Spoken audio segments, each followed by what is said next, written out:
Now, if you are having a big disc like this one, for the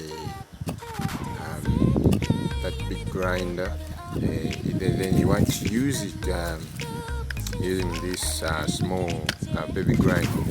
What you have to do is you don't have to worry. If you have this one, you can cut it to this side. So this label showing the exact size of this grinder.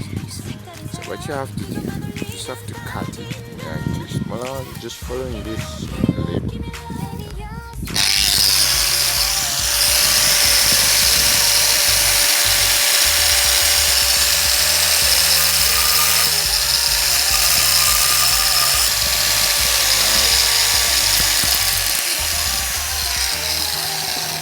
As you can see, it is now Likey